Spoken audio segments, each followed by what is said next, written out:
Hey y'all, welcome to Marcy in the Middle, a podcast about transitions and the middle of life.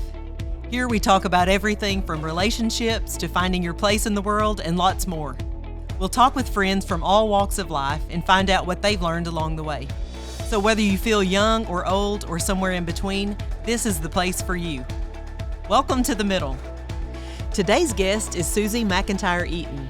With more than a passing physical resemblance to her sister Reba McEntire, Susie also shares her big sister's musical giftings. But Susie has directed her talents to the country gospel side of American roots music, garnering much acclaim from her peers and fans alike. In addition to numerous awards and nominations from TNN, GMA, and CCMA, Susie has been named Artist of the Year several times in the field of positive country music. She's also scored 4 #1 singles on the positive country radio charts. However, more than her notoriety, it is Susie's kindness and determination in the midst of difficulties and her genuine compassion for others that inspires people around her. Susie not only shares her incredible voice through music, but also co-hosts Cowboy Church on RFD TV and the Cowboy Channel. Susie is also a host of Jesus Calling, Stories of the Faith on Circle TV, and also hosts Jesus Listens, a YouTube podcast based on the Sarah Young devotional. She and her husband, Mark Eaton, travel around the country ministering and performing at rodeos and special events. If that wasn't enough, Mark and Susie also pastor Cornerstone Church in Atoka. Now let's get started. Well, welcome to the podcast, Susie. Thank you, Marcy. I'm so glad that you jumped in as a cold winter day guest, and we slid on in, didn't we? We slid in. That's right. That is not an exaggeration today. Well, I'm just going to kind of jump right in with the exciting questions. Interrogation? No, exactly, interrogation. Zero interrogation. I know a lot of people are familiar with you and have probably heard parts of your story, but we're going to go ahead and start back at the beginning just in case we've got some new Susie fans. Yeah. Well, with everybody, we're growing our story every day. Yeah. And mine's fastly growing here lately. It's going right on. You have had a lot going on. As I was reading your bio, I was like, oh my goodness, she's making me sleepy, and we're not even done yet. So, I hope I don't put you to sleep. No, you're zero sleep. But yeah, just tell us a little bit about your life, and you can start growing up if you want to. Or yeah.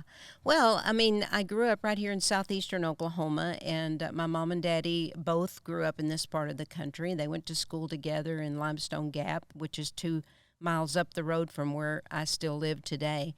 And they got married. Daddy made the famous comment. He saw her over at her mom and daddy's house one day carrying 2 5-gallon slop buckets down to the hogs.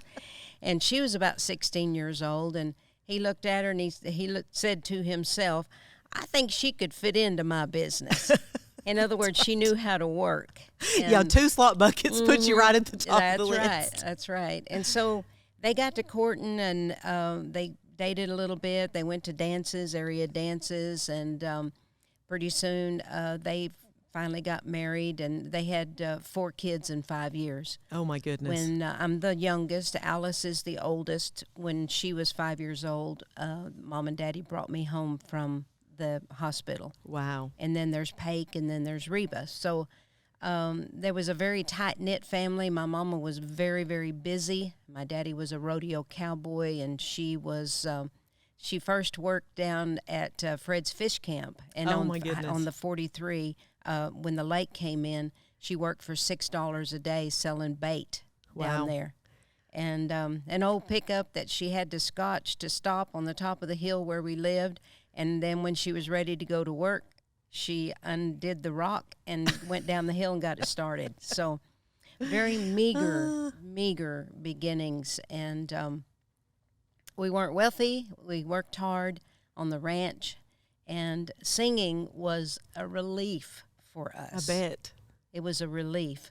My mama could sing really well. In fact, that's why she started to school when she was 4 years old, because her teacher saw that her older sister could sing, and she figured that Mama could sing for their plays. Wow. And she talked Grandma into letting Mama start at 4 so that they could have her voice in the plays. And she would Neat. sing the national anthem for the school openings. That's great. Yeah, That is every day. great. So anyway, that's kind of the way we started. And Mom and Daddy started buying land and cattle, and he would rodeo. And when he would win something at the rodeos, he would bring home the money and buy more land. And Great. it was a good existence. It was, in fact, just the other day we did an audio interview for Reba. HarperCollins is doing a book on her, so they wanted to do an audio version of her life growing up. And it was so neat to be able to sit with Paige and Alice and Reba. I was on a Zoom call from South Dakota, but it was so neat to bring back those memories and, as 60 and older, reflect on how we were raised and appreciated. A lot of good times. Yes, exactly. Hard but good. Exactly. We would work cattle. We would clean the mountain oysters. We would have the mountain oysters for lunch. We would eat steers that Daddy had crippled, roping them, practicing roping, and just talking about a pressure cooker and how that Swiss steak was made a good meal out of that really tough meat. Yes. And when Mom and Daddy were gone, we would usually go and do things we should not ever, ever do. Like good country kids do. That's right. We would get in trouble every time, and I would get hurt because I was the fourth of the kids, and I was trying to keep up. That is funny. Oh, my goodness. Okay, now you guys sang when you were young. Yes. Tell us a little bit about your group. Well, we were called the Singing McEntires, and, of course, we all went to Kiowa. When Limestone Gap shut down, it consolidated to Kiowa, 12 miles north. And so my mama was the superintendent's secretary. Okay. And Clark Ryan was our art teacher and history teacher, and later our principal. And Clark, we knew him because we would go over to the W.H. Corral in Sulphur, and he would let us get up on the stage and sing. Okay. So it was me and Paige and Reba, and Paige was the main singer, and Reba and I were just mainly backup singers, harmony singers, because he would learn more songs than we would. He worked at it, and he was a man. And you see him today; he's in his late 60s, and he's still singing a lot. Yes. And he knows more songs than I can name. But anyway, Mama knew that our school had talent, and so she went to the school board and said, could we have some money for equipment and an hour a day to have band class? Wow, that's great. And out of that came Reba, myself, who have all made our living in singing, and Paige, and Roger Wills, who is Alan Jackson's bass player to this day. I did not know that. Mm-hmm. Yep, he's still playing for Alan Jackson. He didn't even know what a bass guitar was when he started, and he picked it up and went that way. He was just gifted. Right. He sure is. He sure is. That is neat. And so it continued on. I got in when I was in the 7th grade, and then Paige was about to graduate, and then it disbanded. And then he went on his way, Reba went on her way, and then she went to Southeastern to school. And then soon after that, she got her recording contract with Mercury Records. Okay. Now, when all of this is happening, I mean, you've got the baby sister perspective. Did you think that that's something that you wanted to do also, or were you just kind of taking it in as that's cool, I'm going to be your biggest fan? Right. I'll be your biggest fan. I was a sophomore when she got out of school, and this was a hard time.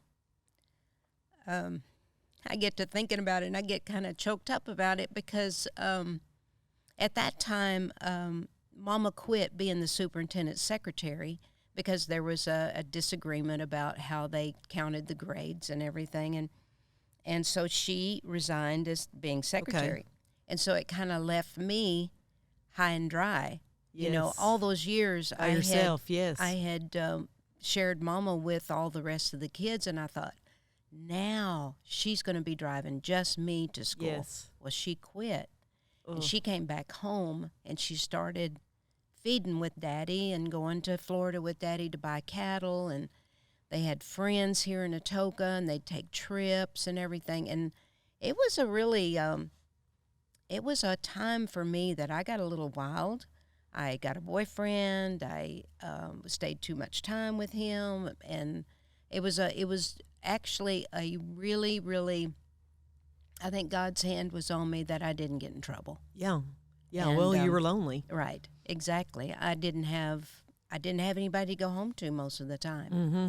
So I would go to the basketball games or go over to his house or whatever.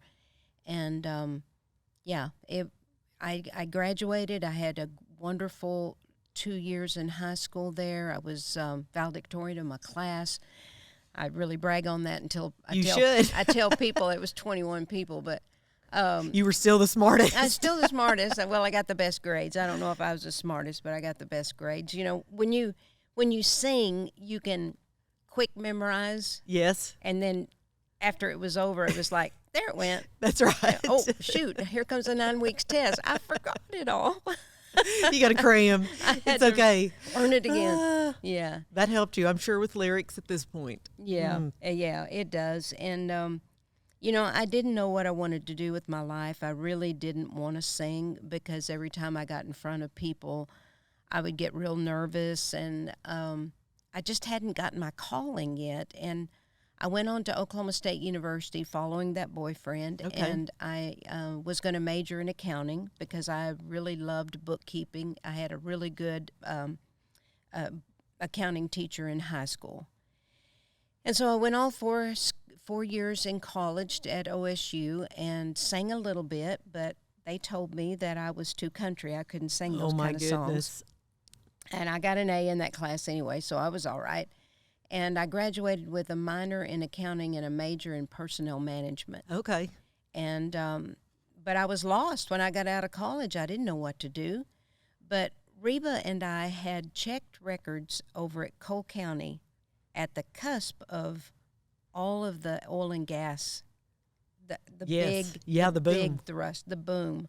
In 75, we were checking records for a company in Oklahoma City called J.D. Simmons, and making really good money. Didn't know what the heck we were doing, but we had a good time. And when I graduated from college, he was the one that offered me a job. Okay. And of all things, I went to Oklahoma City and worked for an oil lease company for, about a year maybe. And then Reba called me and asked me to come and go on the road with her. Okay. I did not know this. Right. Okay. Yeah, this was when she was in Oklahoma City singing the national anthem. For the rodeo? For the National Violence Rodeo. This was 80, 82, 81, 82. I sang with her on the road. I was with her when she got her first bus. Yes. When we first tried dry ice on the stage to make effect, make these big effects and make her look like a big old big old star. And I got to go on the Johnny Carson show with her. Hee Haw. I was on the Hee Haw by myself. Just all kinds of things. Radio tours where she would sit and talk with radio guys like sure, you like and I DJs, are talking right now. I learned so much from her. And we toured a bunch, and until I got married to my first husband, and then I got pregnant, and then that tour bus diesel smoke just made me sicker and sicker, and I opted to go home. Yeah, okay. Wow. One of my first regrets right there. I should never have gone home. Did you love life on the road with Reba? I did. I really enjoyed it. We got to go to a lot of places. I mean, this was before she was singing in the huge places. Sure. At first, we were singing at rodeos and bars and honky-tonks, and one in particular, they had chicken wire in between the crowd and the stage. Yes. And I knew it got a little rowdy in that place. And, oh, my goodness. Sometimes it was just so funny because we'd wear these sparkly outfits, and the crickets would bomb dive us, just come to us, you know. It was so funny that night. And anyway, we didn't get any in our mouth or eat any of them, but that's good. It was pretty cool. Yeah, it was, you know, to look back on those days and to see her growth and to see how she afforded me those opportunities to go where she was going. I took it for granted for a long time. You know, it's just a job. But I did. I took it for granted. I also learned a lot about my husband at that time, Paul Luxinger. He's the father of my 3 children, E.P., Lucasey, and Samuel. And he would drive. He was a rodeo cowboy, so he was kind of out there on the road in some of the places that we were. And he was a very jealous person. Okay.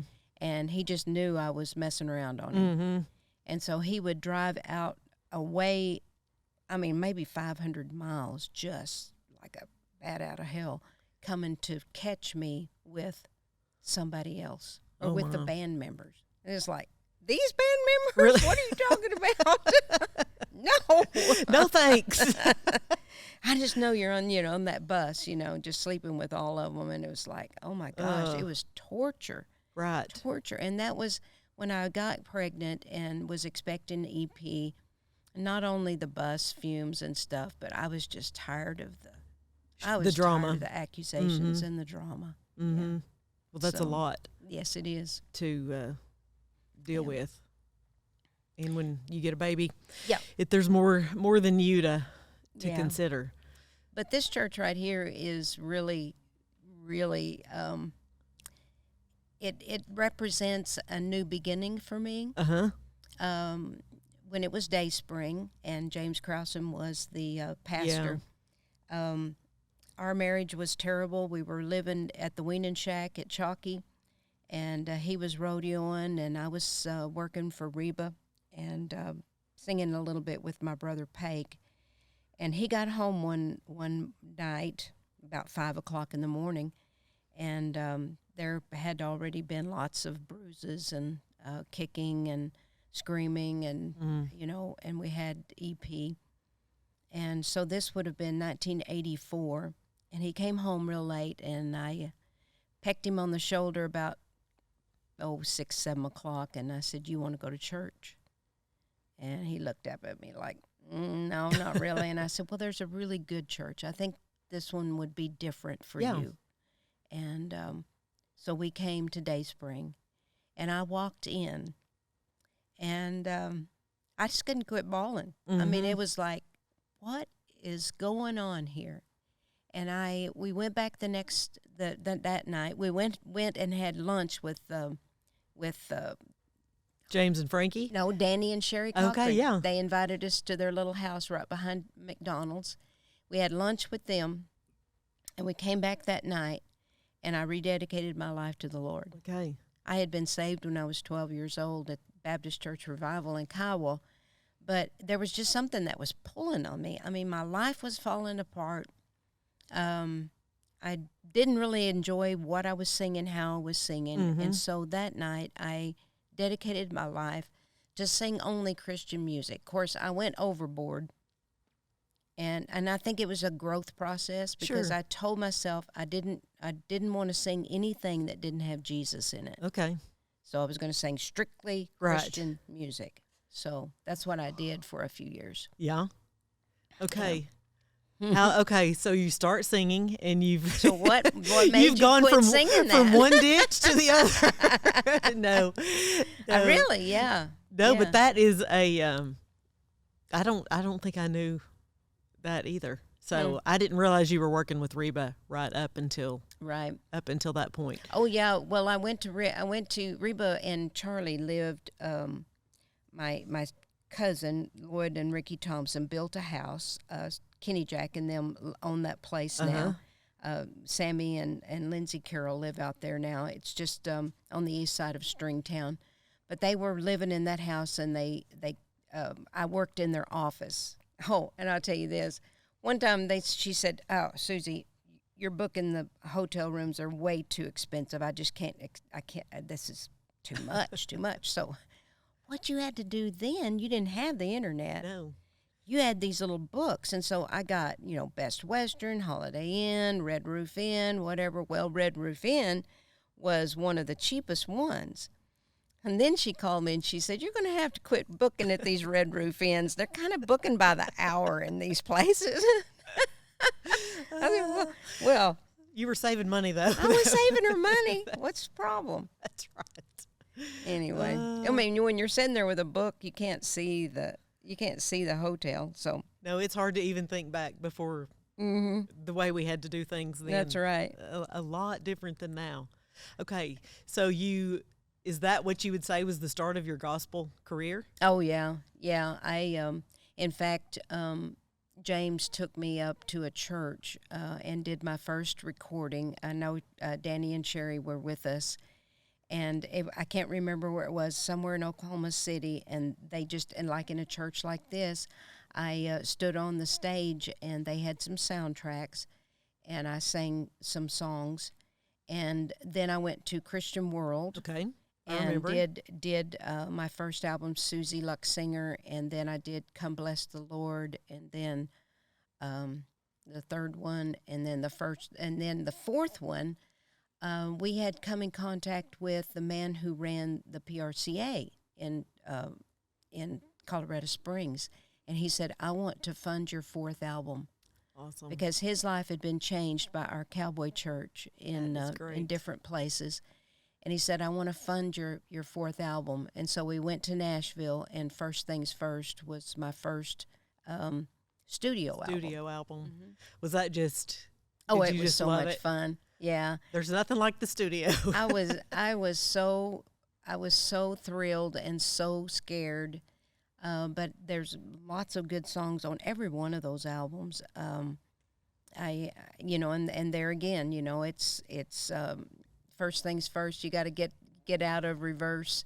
For the first will be last, and the last will be first. It's so much scripture and stuff that I stayed true to that, and then did another album. No Limit. Oh boy, I should have gone over these before. God's Still in Control. No Limit. And it was beginning to get just a little more country in No Limit. Okay. Because I did a song by Paul Overstreet. It's called "The Calm at the Center of the Storm." Okay. Which it doesn't say anything about God and Jesus. It just infers that it's talking about Jesus. Yeah. No, that's great. Mm-hmm. Okay, so is your marriage better during this time? Like, what's home life? Hell no. Like?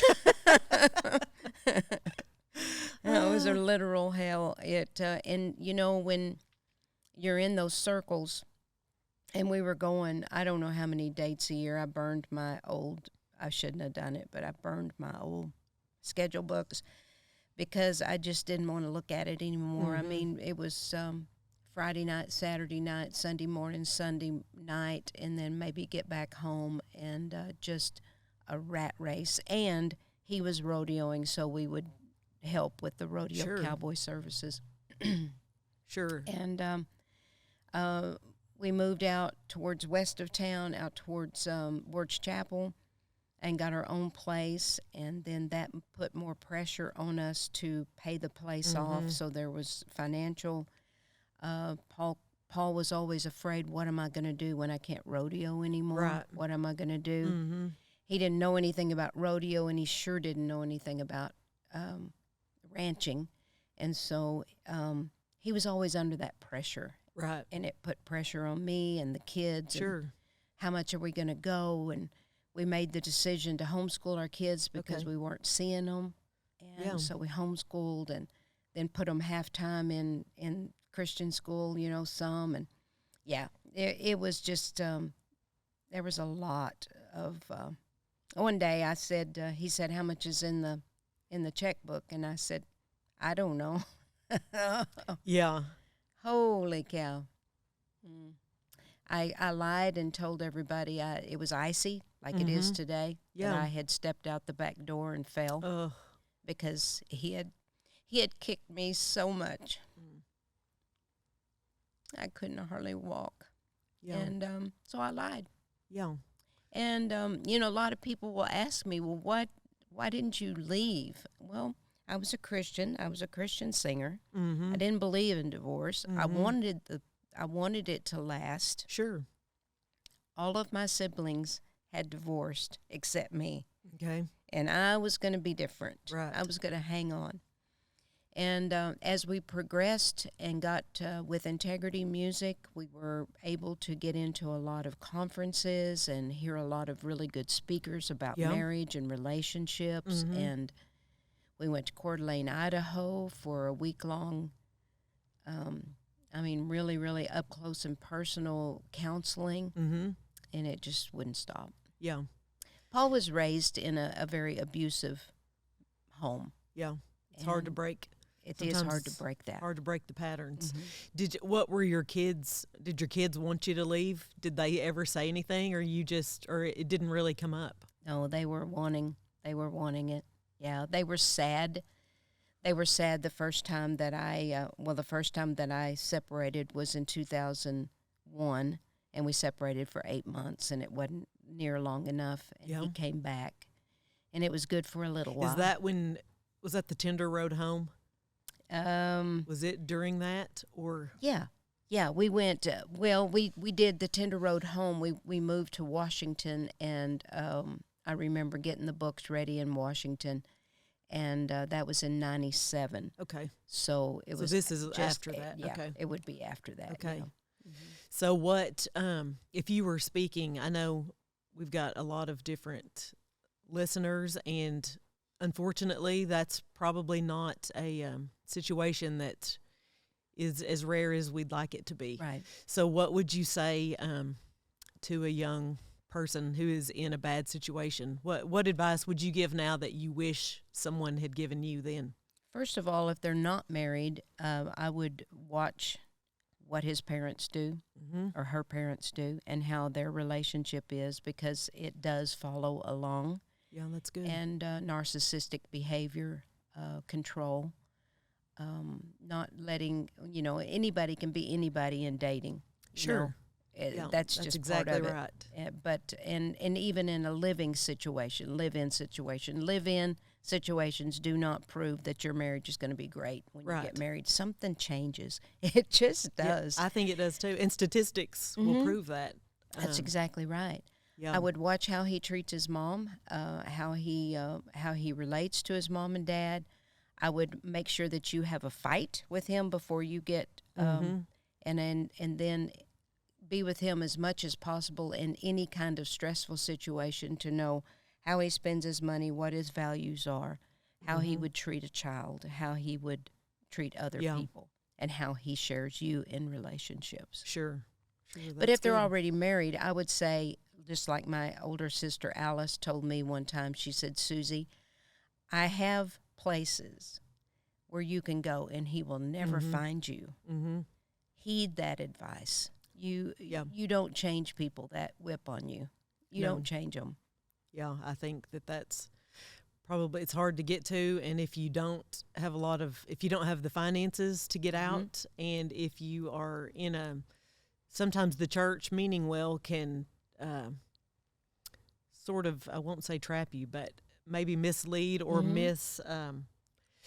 misquote what Scripture says, and there are a lot of places like that. I've just heard one a month ago, and if you're in a situation and listening to this and you need help, you can find Susie or I, either one, very easily on social media or our website, and we can direct you that way, and we can even post in show notes some phone numbers and websites, because help is available, and your safety and your kids' safety is crucial. Yes, it is. is. And Jesus thinks that too. Yes. So. Yeah, it took me a long time to not think that divorce was the unpardonable sin. But I think it's not a good thing. But living in a house where there's fighting and disruption is not good for anybody. And it perpetuates itself. Right. It did in my husband's life. He grew up in a very abusive home with alcoholism, and he didn't want to be that way. He told me that. Oh, yeah. But he couldn't help it. I mean, it was just, it was just in him. It was just in him. I mean, he could cut it off at the drop of a hat. If someone called or walked into the room, he could stop. Yeah. But well, and I feel like there is help available for that too, but it's very drastic and intense, and you have to be willing to, it's kind of like rehab. Yeah. It doesn't work until you're ready. That's exactly right. For it to work. Mm-hmm. Okay, so you make the determination. It's time to get out of the relationship. Yes, I went through that first separation, and then in 2006, Paul came in, and I was sitting at my desk, and I was keeping books for I don't know how many pens of cattle, our Psalms ministry, doing all these things. And, of course, I think he asked me again how much was in the checkbook. And as I sat there, and he was kind of towering over me, and he was telling me how inept and stupid and ugly and nobody would ever want to be around me, it was like I just tuned him out, and I could see his mouth moving. Mm-hmm. But I said, God, please do something. Mm-hmm. And then I said, would you please just drop him? Just drop him. Mm-hmm. Just cause his heart to quit beating, because I am tired of this. I am so tired. I'm worn out. And he rode off on his horse, and he went up in the hills. And I went on into the bedroom, and I was crying. And I thought, oh, my gosh, I just wished my husband dead. I've just, Right. Have you ever had the thought of murder? You've never murdered someone. Listen, but we've all thought thought it about someone. So then I cried about that, and I said, God, why don't you do something? And this was a growing up time for me. He said, why don't you? I mean, I didn't audibly hear him, Mm-hmm. but in my heart, he said, why don't you? Everybody has done for you. You've been the baby of the family. They carried you. They talked for you. They led the way for you. Now's the time for you to grow some. Yeah. I got up from there, and soon after that, I said, I want a separation. Yeah. And I said, whatever it is you're so mad about, go and find out. If it's your parents, go make amends. Mm-hmm. I don't care. Just go. Yeah. Get it fixed. Just go. Okay. I made a way for him, still paid him his salary for the ministry. We had a bus that I paid off. Mm-hmm. I continued to sing. I just went by myself. I got me a little red Avenger, and thank God I didn't get put in jail for speeding. And I just went.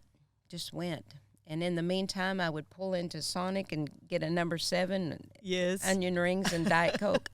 And I continued to I just filled up my little seat there, and I got heavier and heavier and heavier. Hey, so you just got to do what it takes sometimes. It could have been worse than onion rings, That's Susie. right. That's right. Those onion rings were pretty good. How old were you at this time? Oh, gosh, I don't know. Do the math here. This is 2000. This would be 2006, 50? About 50, yeah, because I was born in 57. So that is that's a crucial time to make a decision like that. Yeah. It was a really hard time for my kids. Samuel's my youngest, and he was a senior in high school. And Luke Casey was away at school, and EP was doing his thing, but I felt like I abandoned Samuel. Mm-hmm. And Coach Dale did a lot of things for Samuel, and the other coach, Tara Graham's. Yes. Yeah. Huddleston. Brian Huddleston. Yes, he was his coach. Mm-hmm. And, the teachers, took up a lot of slack. Mm-hmm. But I've often told Samuel, I've apologized profusely to him for abandoning him in his senior year. Because I felt the same thing. Yeah, I was fixing to say, you knew what that felt like. And why is that? Did I do the same thing to him that I did to myself? I guess I made it. I just think you can. Sometimes, and you know this as a parent, and mom guilt is, man, it's tough. And I feel like we probably impose most of that on ourselves, even beyond what our kids would say. But you're doing the best you can at that moment. Mm-hmm. And your mom was doing the best she could when you were a senior. And we don't know what we don't know. And it's, that's true. You wish you had a book to raise kids by, but let's face it, that is it's the most rewarding and the most difficult, I think. And by God's grace, he fixes a lot of stuff that we mess up. That's right. But you're trying. Mm-hmm. I mean, you're a 50-year-old woman out of a bad relationship, trying to make a living, to raise the kids, manage all of these things, while also dealing, I mean, in your head and your heart with just all the things going on. Right. That's a lot of years of build up to process. Did you do any counseling or anything at that time? I was just trying to breathe. Yeah. I remember when he left, and the kids and I, maybe this was the first separation, we were sitting around the dinner table and conversation flowed freely. Wow. And that was the first separation because they were all still there. Mm-hmm. And you know, it was we have to have Bible study in the morning, and you better have the right answers, and da-da-da-da-da-da-da. And then in 2006, I was so beat down. Everything was gray. Right. I mean, it was like a cold, dark winter day. Mm-hmm. And when he left, I started seeing colors again. Yeah. It was, I mean, it was so revealing to me. The sky got blue and the green trees. It's like, wow, what happened? Yeah. Is it spring or something? I said, no, you just got that burden lift off. Yeah. And hope. Like your body, we're so geared to hope. Yes. But man, you can lose it in a lot of situations. Can continually take the hope away. Being beat down. Uh-huh. Yeah. And the stress of it all. Yeah. So there sure. I was traveling and going and trying to pay off the bus. I wasn't using the bus. Rats were actually moving into the bus.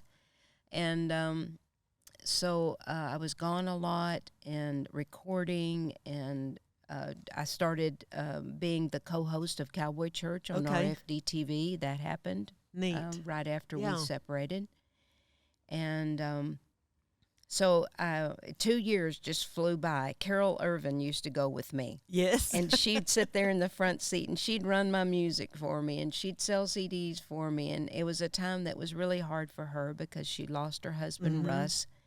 And there we were in Chalky. She lived down the hill below us. Yes. And so we would exercise together, and we'd listen to religious programs in the morning, and then we'd go for a walk up on the hill, and we just became really, really good friends. And then I got a job in 2008 after my divorce went through in May. Okay. I got a job. It was about the 5th or 6th time I had gone to Cannon Beach, Oregon. Okay. And it's a Christian conference. It was in June. And I got there and went down to the meeting place where everybody had dinner that night on Friday night. And I sat down with the speaker, and someone said, Harv, is your friend coming? And he said, yeah, he'll be here in a minute. He's coming from Seattle, and he's in traffic and stuff, so he'll be a little bit late. And so I scooted over, so there was a chair between Harv and I didn't know who in the world was coming. But in comes this handsome, tall, very fit, very up and friendly, and just says hello to everybody around the table, and it was Mark Eaton, of all things. Of all things. And I felt this little zing between us, you know, like this little lightning. He has never said that happened for him, but it did for me. And it wasn't very long until I looked at his ring finger on his left hand, and it was empty, and I thought, boy, look here. That's right. Okay, and the rest may be history. That may be history, yeah. Were you nervous to start dating again? Well, when he asked me if I wanted to take a ride down the beach, I was very, very quick to say yes. But you know, Marcy, in that 2 years that I traveled by myself, Carol said men were intimidated. I wasn't divorced, so I wasn't going to date or anything anyway. But and then from May to June, I was still touring, and I was free, and nobody, you know, came up to me and asked me out. So it was. I think that it was very, very much God ordained that he was there that week. He asked me to go for a ride down the beach. He gave me his number, his email address, and when we went for that drive, we talked nonstop, and he told me something that I had never heard before. He said, "I want to know more about your story. Mm-hmm. I want to know about you." And he was very gentlemanly. He took care of me. When he left, I went directly to Harv, who had known Mark for a long time, and I said, "Is this a safe place for me?" Right. Because I respected him, and I knew he would tell me the truth. And he said, I said, "Is he a controller?" And because I didn't want that. And he said, "Well, I wouldn't say he's a controller, but he's a very strong personality." And I said, "Well, okay." And that's proven to be, for sure. Yeah. Which, there's a difference in a strong personality and somebody who has to control your every move. And at that point, I honestly think, and I don't know if you think this is true, but just because I'm 51 now, there is some sort of a mindset shift that is good once you get over the hump of being in your middle age. I don't know if you felt like this, but you feel like you kind of come into yourself and you start knowing yourself better, a little bit better, and then maybe better what is good for you and what's not good for you. I don't know. I just feel like it's a little bit of an empowering age, which gives you the confidence to match a strong personality. Right. Yeah, and the thing about it is that once you have been with an abuser, the odds are you're going to go back to an abuser. And a lot of my friends, my family, looked at Mark, who walks upright. He's not sheepish. He knows what he's about, and he knows what his opinions are. And he was a pastor. He's very much Christian man. They were all going, "Oh, here she goes. She's going right back into what she was in." And it was, and he's helped me to embrace myself, embrace my talents. I never enjoyed singing as much as after I married Mark. Really? I mean, I saw him in his apartment. He had an amp and his guitar, and he says he's a hacker, but he's a pretty good guitar player. We know he can play. and he would just throw back his head and sing, and he didn't care if it was right or not. And I thought, I wish I could sing like that. I wish I could just sing with abandon. Yeah. It's perfect language. When we were being raised up, it had to be right, and you better not, And I was finally beginning to just let loose. Yeah. And feeling good about my singing. And That's then good. He just kind of let you be you. In the real you got to come out in a safe and more confident way. I can remember, and I don't remember when we did Pamper Me. Do you remember the first Pamper Me when Kenna came? I think it was 6. It was 6. Okay. Were you guys dating then or right after? We had met, and that was in November, I think. Yes. And then, he sent me flowers. Okay, because, Mark is actually sitting here by us, y'all. So we're making him squirm in his chair. He doesn't have a mic to defend himself. We'll have him on next time. Right. No, but I can totally remember the entire town was leery, Mark. We were like on Susie Guard, and I was young enough to just kind of I was watching because you and Carol and Alice, and we were all just kind of deciding what we thought about Mark if he was safe. And it's very funny now because you guys are a really great team, and I've gotten to see, and now you do ministry and all kinds of things together. But it was funny, and you kind of started your fitness journey kind of right in there. Right. And I can remember seeing you maybe at Luigi's or something, and you were eating like something really clean and healthy, vegetables. And I remember thinking, Mark better not be not letting her have any biscuits. She can't live without biscuits. biscuits we and were gravy. blaming you for everything, Mark. No, just kidding. We just are partial to Susie, and if she wants a biscuit, we want her to have one. If she wants to lift weights and eat vegetables, that's good too.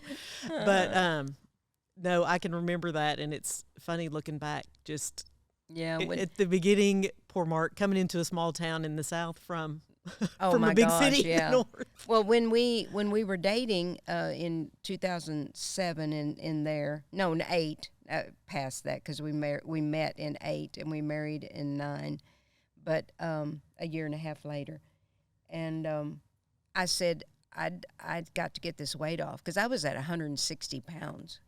At that point, which would still be me losing weight, so go easy here, Susie.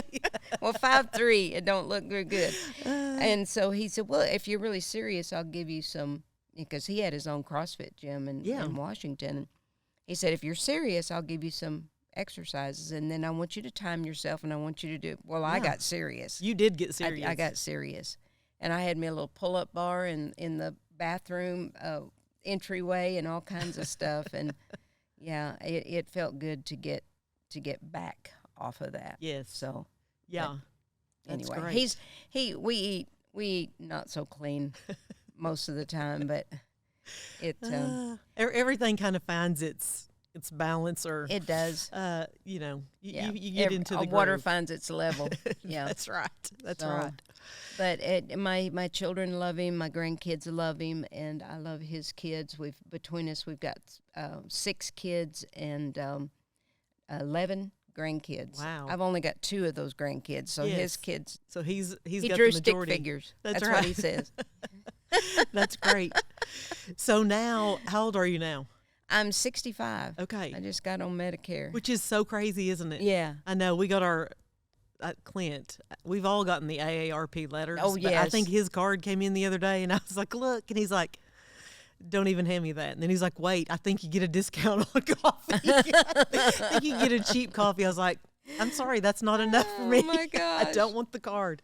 No. But you're still very much in the thick of life and ministry, and you're doing a lot of things. I mean, you've added a lot of things. We've kind of replaced a little bit. Yeah. You know, I've had the opportunity with HarperCollins to do Jesus Calling. Okay. Stories of Faith. I did that Yes. for a season on Circle TV. And then they asked me to do, Sarah Young came out with a Jesus Listens, Yes. which was the opposite of Jesus Calling. You know, you're just Right. reaching out to God.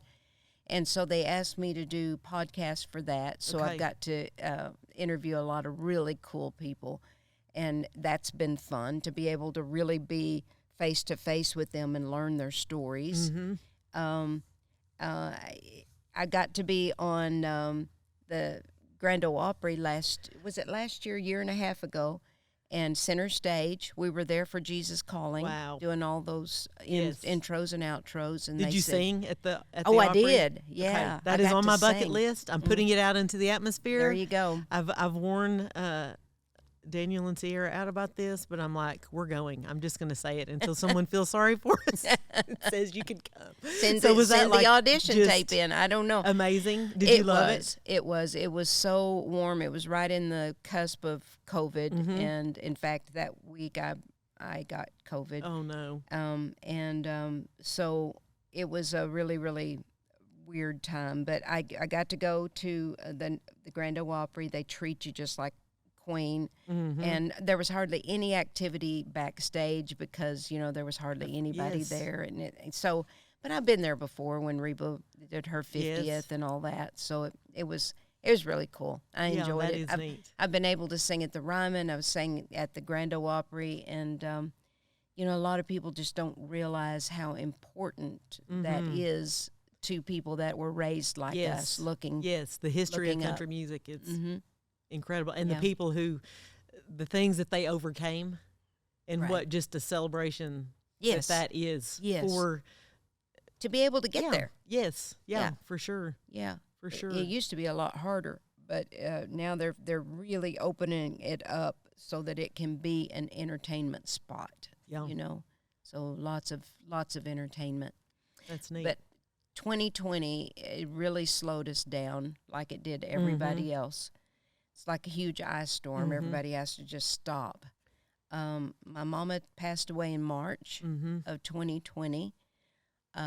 Reba came in for the funeral, and it's so funny looking back at this. But we were in Brown's funeral home talking about people coming in, and people were going to fly, and he goes, "Wait a minute, guys!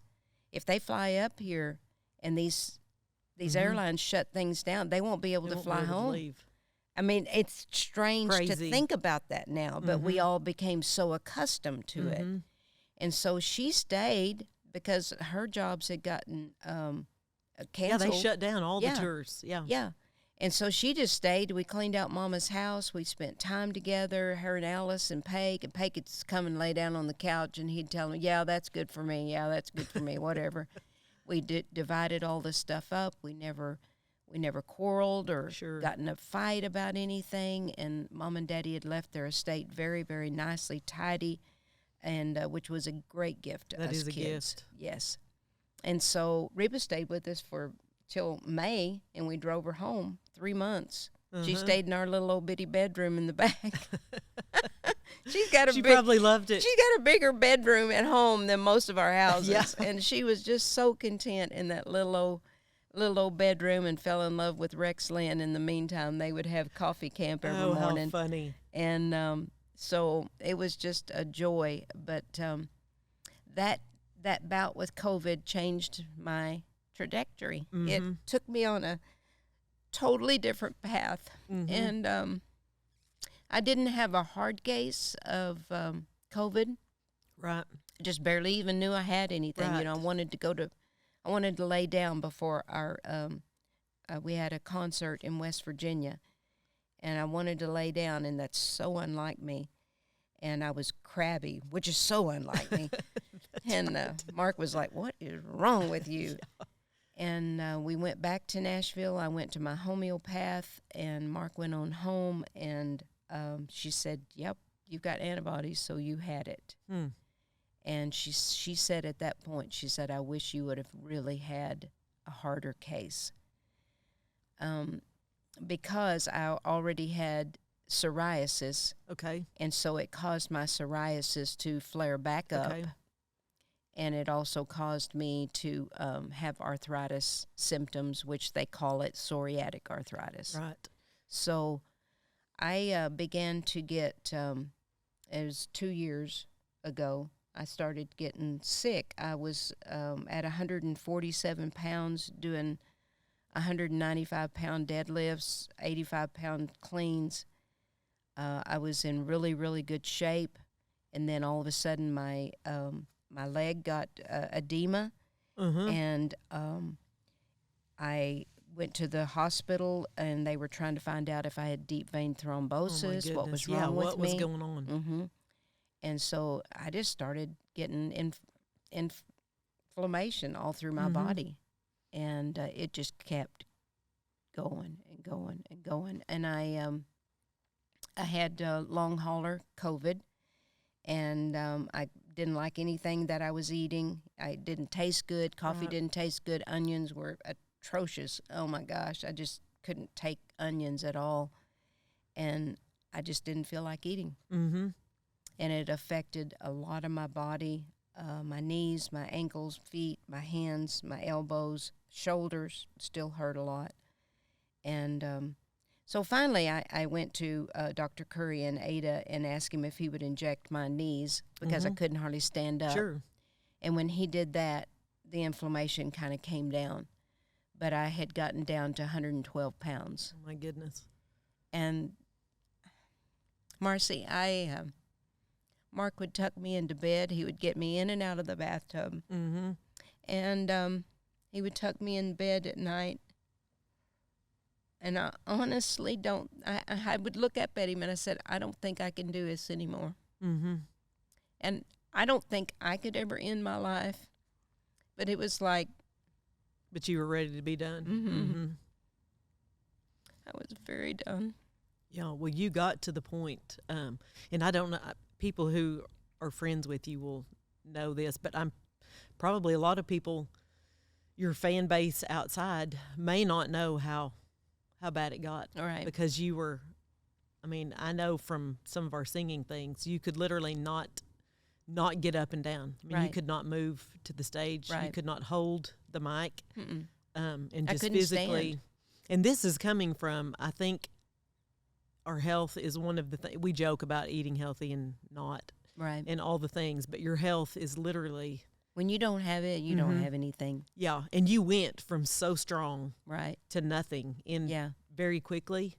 And I think that, I mean, that's a lot Right. to go through. It was hard for me to even grasp, the microphone or grasp. I still can't close my hands completely, but I think I'm going to get better as I go farther on this medicine. But it's not just the pain either. It's the emotional and mental agony that you go through. Yeah. And every time that I would hit my hand, right there looks exactly like my mama's hand. Yes. Just like that. And she had the same problem, and she didn't even have a cell phone where she could do this. She had a Right. flip phone for the duration that she was alive. Mm-hmm. And when I would do something, and she would always say, "Gosh, oh, gee, that hurt." And I would do the same thing, and "Gosh, oh, gee, that hurt." And I would ask her to forgive me for not having the sympathy for her hurting so bad, and she never quit. Well, Jackie was tough. She was. She was tough when Clark met her.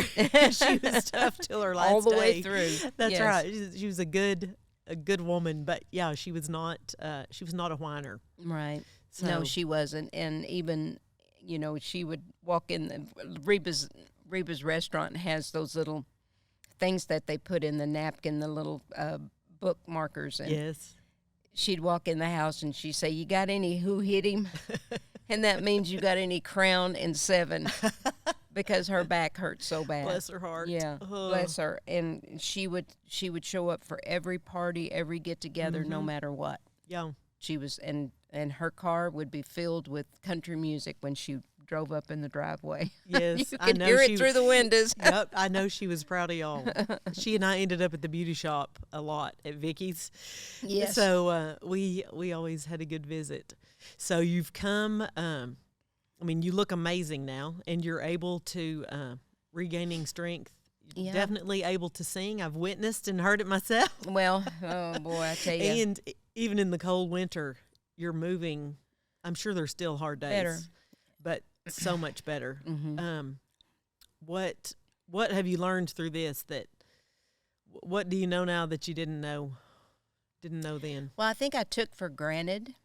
I think we take for granted our next breath, our next step, our next day. I've learned to try to live every, and you think this, when you're really sick, I'm going to live every second to the fullest. But I don't want to take, I sing a song that Keith Urban had out, I want to love somebody like you. I don't want to take for granted those days like I used to do, you know. And people, somebody, who was it, just telling me, I told them that I've learned to be more compassionate toward people. And she said, "Susie, I've always thought of you as the most compassionate person." I said, "Well, I've been pretty blunt with people and impatient and, probably tired. But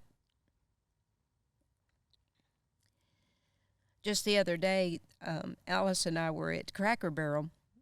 First time I've gone shopping with my sister and probably ever. And we're neither one of us are shoppers.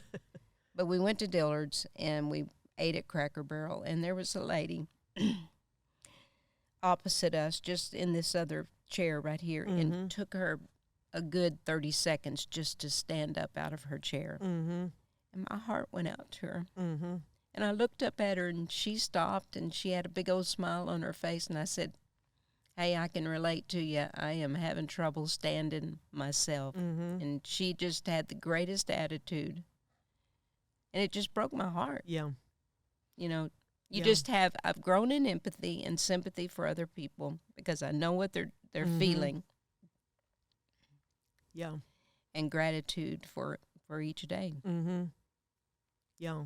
Well, your testimony has always been that of a survivor, and you are always extremely gracious and welcoming and loving and all of that. And I've been with you in a lot of situations where I've seen it firsthand, and you are, and that does matter to people. And I think that is probably what we're going to get credit for. Thank you. In heaven.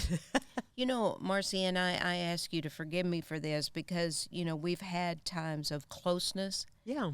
But it seems like in my makeup, I don't get attached to people. Sure. And I think that was being the fourth of four kids, being left at home when they would go on a rodeo trip, and being left in my sophomore year. I can do it by myself. Yeah. It's just I don't need these other people. And then we traveled so much in the 80s, 90s, 2000s. I wasn't part of this community, unless we were just come to church, but we were almost always gone. And so I didn't attach myself to people. And my kids would do that too. Well, we'd come to a church and they would get a friend. But we got to leave. But I wish I could know that person more, And so I got in the habit of not attaching myself. And what I want to ask you to forgive me is not being proactive in keeping a friendship. Oh, well, you don't have to apologize for that. I think I think that about myself. And sometimes I think if you, you're probably similar to this, but if you're driven, or if you are pursuing your dreams and trying to be diligent at your job and do a lot of things, then you're always kind of focused on, it's not that you don't love people. Right. I know you love people and I love people, but taking the time and almost gifting yourself with the friendship, we're terrible at that. Yeah. And I think women in general, and again, this age, you start looking around. Yeah. I would like to have lunch with somebody today. Right. Who am I going to do that I with? love everybody, but who do I want to sit down and have lunch with that is maybe like-minded or right. And I age and stage and you just think compatible. And I can tell personally at this point, no, I'm going to pursue some friendships. Whereas, and because when you're younger, you're also raising a family. Right. You got a lot of plates spinning. Yep. And I think women are probably to our detriment. You wake up one day and you're like, I don't have friends. Yeah, I don't know what I want to eat for supper. I don't know.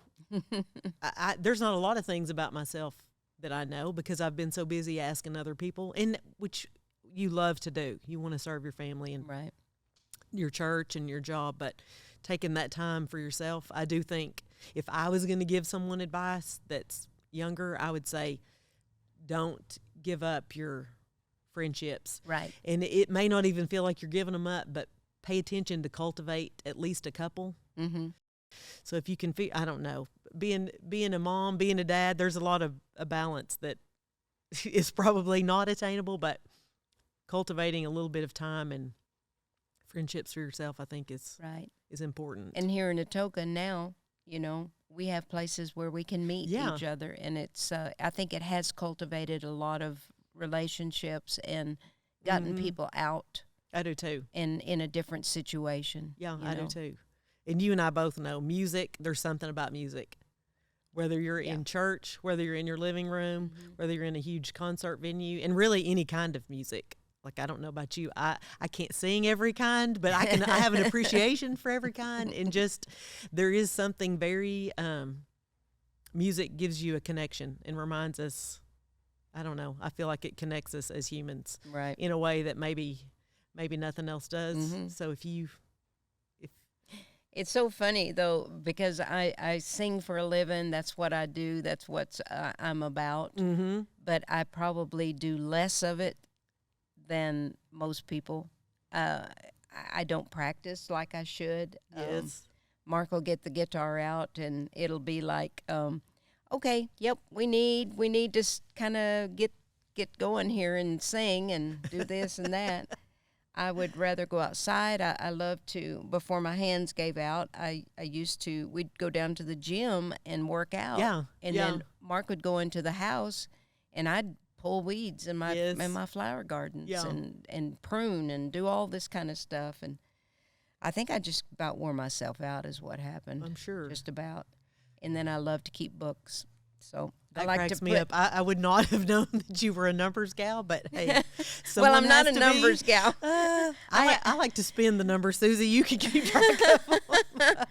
I was off $1 while ago in my American Express statement, and it was like I have to divide everything out, and by golly, I found it. Good job. Good job. Well, hey, how about just some fun questions? And you kind of already answered this. What do you love to do for fun? So, I work. I really like to work, but I'm probably wrong in my thinking and in the way that I live. It's I love to work, and I just am always doing something like that. Well, that's good. I think that keeps you going. I don't think that's a bad thing. Well, it's hard to just kind of, unless it's the proper time, like we, about 5 o'clock, we might, play a game of Rummy Cube, and, if it's time to quit. But Mom and Daddy instilled in us work. And I don't think that's a bad thing, but you have to be able to relax too, or you won't enjoy the fruit of your labor. I agree with that. What about favorite food? If you're gonna really just eat something that you love, what would you pick? I really like Luigi's Pizza. Me too. Good job, Jimmy and Adriana. And their salad and everything. And when they're those little biscuits are just really, really fresh. Oh my gosh. Yeah, that's good. Okay, so Italian is your I like that. Is your jam one of them? What about favorite trip or dream vacation? Mark and I went to Scotland and Ireland. Okay. And by golly, that's another thing. While you're young and can do it, you need to go, because I wouldn't be able to take the trips that we do now. We went to Nepal and Bangladesh. His daughter and her family were in Bangladesh at the time. And my mama said, y'all better go see Susie, because she probably ain't going to be coming back.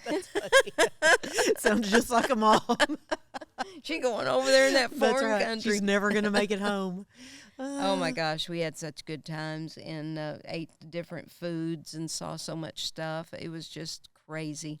Mark's taking me on, I'd call them hikes because I don't mountain climb, but taking me into the bugaboos in Canada and crazy stuff. Yeah. Crazy stuff. That's good. Who would have thought the girl from Chalky would be? Oh, yeah. Mark, how many days did we go on the Owyhee River in Idaho? 9. Goodness. 9 days, 8 nights or something like that in a blown up kayak by myself, trying to maneuver that sucker. Oh, my gosh. Yeah. I mean, we trained for it. I mean, we did setups and doing this and setups and doing this and that and that. And I was still just so out of shape. I was so frustrated. We just took off. And the first bridge I saw, if I could just get over to the side, I'd get on that bridge and I'd go back to town. Right. Someone picked me up. That was just the beginning. That is. I have a hunch you probably have some more adventures in your future. I hope so. What's your favorite song that you've ever recorded or performed? Maybe even if you didn't record it. I can't lose with Amazing Grace. One time we were at the Little Britches Rodeo in Texas, and I was singing all out in the middle of the arena, and my husband then, Paul, was up in a crow's nest, and he was feeding me the music, and we had a determined set amount what we were going to do. And the announcer said, "Oh, what about one more, Susie? What about one more?" And I was like, I can't communicate with him. And these thoughts started coming through my mind, and they had all the lights out, and Spirit of God said, "Amazing Grace." And I said, I'd have to sing it a cappella. I mean, we were having this conversation. And God, they're going to start raising the lights, and people are going to start moving, and they're going to just get up and go because they don't want to hear this Christian music. And I did it. And I just started out on Amazing Grace, a cappella. The lights came up. People did stand up, but they stood up in attention, and men put their hats over their hearts. Wow. And they stood still and listened to the whole complete song. Yeah, it was a moment. Powerful. Yeah. So powerful. That is neat. Yep. You may have already answered this as well. Favorite venue you've performed I may have in? changed my mind. Yeah, you might have. That's right. Favorite venue? Well, the Opry was boy, right up at the top. Yeah. Yeah. I got to go and sing at the Hour of Power in California. Gosh, I can't even remember that guy's name. And Naomi Judd was there. She spoke. It was a women's retreat, a day women's retreat. Yeah. That was pretty dang cool.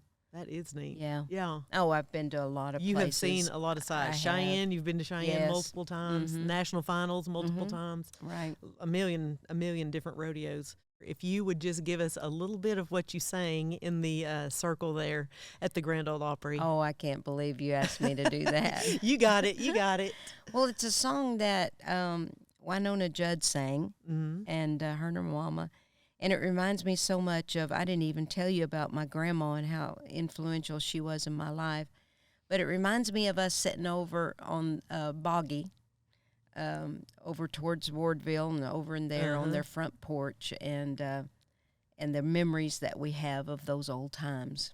Beautiful. It goes, Old tin roof, the leaves in the gutter, a hole in the screen door big as your fist, and flies on the butter.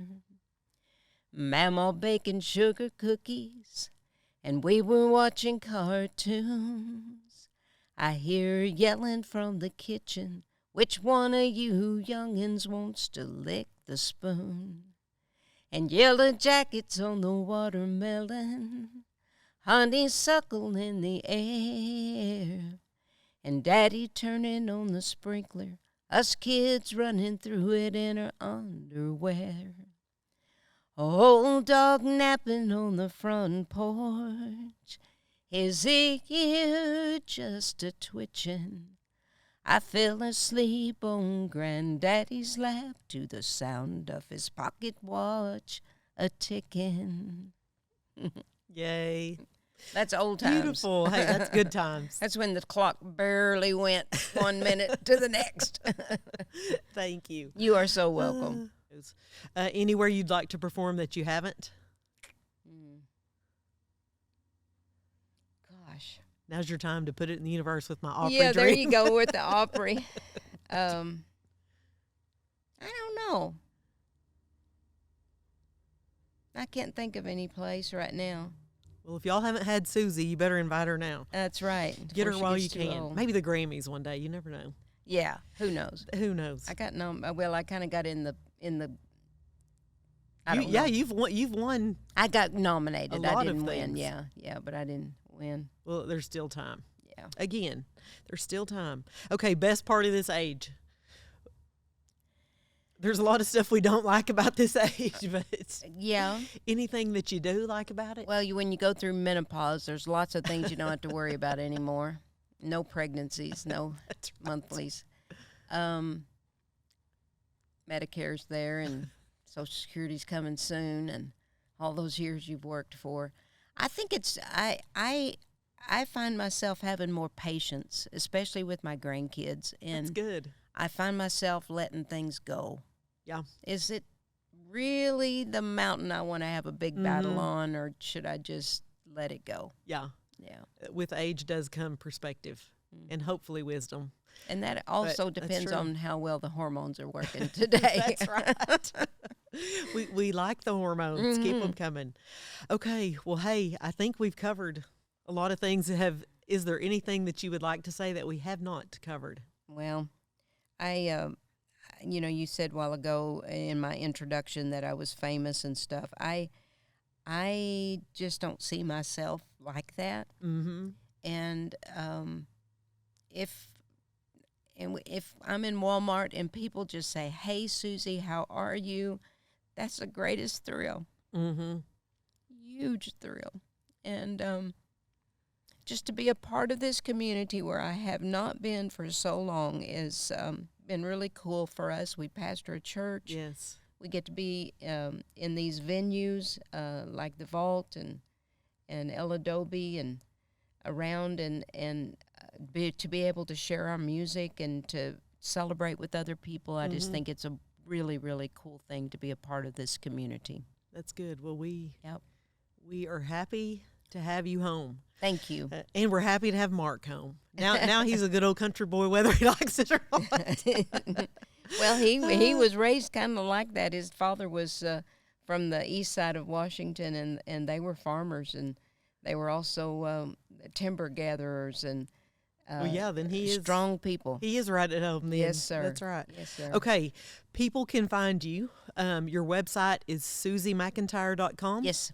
And are you on social media? Are you No, on I got Facebook booted. and Instagram? We got booted. You did? Okay. Yeah, but I have my own personal one. But they can get hold of me at info@SusieMcEntire.com. Okay. I was on the website this morning, and it's great. You can you can find all your stuff. There's links to the Jesus Calling, right, and the Jesus Listening, and y'all go to YouTube and look those up, because Mark and Susie each did an episode where they are the guest and not the host. So if there's anything we've left out today, you can go find it there. Yeah. And you can they are frequently in Atoka playing or just hanging out and enjoying life and ministering at Cornerstone. So I think that is, I cannot think of another question to ask you.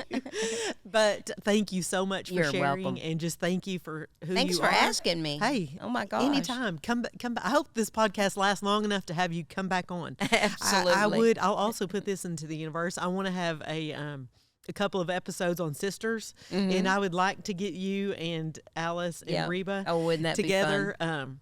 I am crazy about my sisters, and there's something about having them that is priceless. So yeah, I think that would be fun. It would be fun. I'm also going to pitch out for Crystal, Brandy, and BJ Robinson, another great set of sisters that I think would be fun to interview. Wouldn't that be we'll a see. hoot? We'll have a sister party one day. Yeah. But thank you so much for coming. You're welcome. And good luck with all of the new endeavors. Can't wait for new music and whatever else turns up. Thank you, Marcy, and I wish you the very best. Thank you. Thanks for listening to today's episode. If you like what you heard, please like, follow, and hit subscribe to keep up with all future episodes. We'd also love for you to leave us a 5-star review. That wraps it up for today's Marcy in the Middle. And remember, whatever you're in the middle of, you're not alone. We'll see you next time.